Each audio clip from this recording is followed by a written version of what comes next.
Choreographer Johnny master ఒక పెద్ద గులానంద లహరి అని ఒక అమ్మాయి పోలీస్ స్టేషన్లో ఎఫ్ఐఆర్ నమోదు చేసింది. వివరాల్లోకి వెళితే జానీ మాస్టరు ఒక అసిస్టెంట్ను పెట్టుకున్నాడు. ఆమె లేడీయే ఎందుకు పెట్టుకున్నాడు? జెంట్స్ మగ సన్నాసులు ఎంతోమంది ఉన్నారు కదా, సరే పెట్టుకుంటే పెట్టుకున్నాడు. ఆమెతో ఫ్రెండ్షిప్ ఏంటి? ఫ్రెండ్షిప్ చేస్తే చేశాడు. ఆ పని దాకా ఎందుకు? ఆమె అందుకు ఒప్పుకోలేదంట.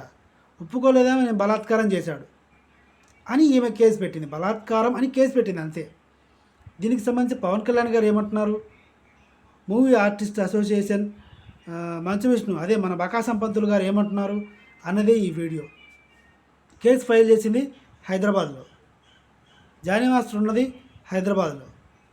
కానీ జానీ మాస్టర్ తెలుగు సినిమా ఇండస్ట్రీకి సంబంధించిన మెంబర్షిప్ కలిగి ఉన్నాడు.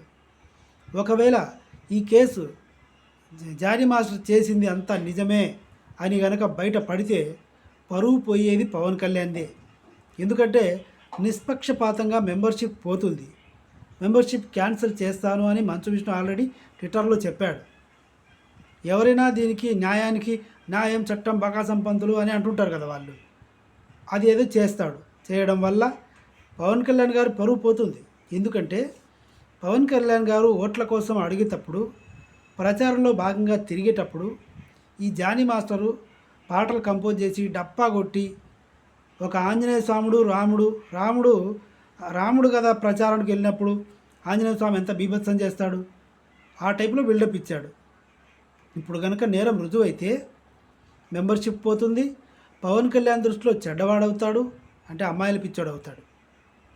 తర్వాత అలాగే కొంతమంది సినిమా పెద్దలు బాలకృష్ణ, చిరంజీవి వీళ్ళందరి దృష్టిలో కూడా చిన్న చూపు, చులకన అయిపోతాడు. ఇది జానీ మాస్టర్కి సంబంధించి సినిమా పరంగా ఇలాంటి నేరం ఏదైనా జరిగినట్టు తెలిస్తే. అయినా సరే జానీ మాస్టర్కి వచ్చి కూడా ఓడదు. ఎందుకంటే ఆడు టాలీవుడ్లో బాలీవుడ్లో ఎక్కడైనా చేసుకుంటాడు, ఇక్కడనే ఏం లేదు.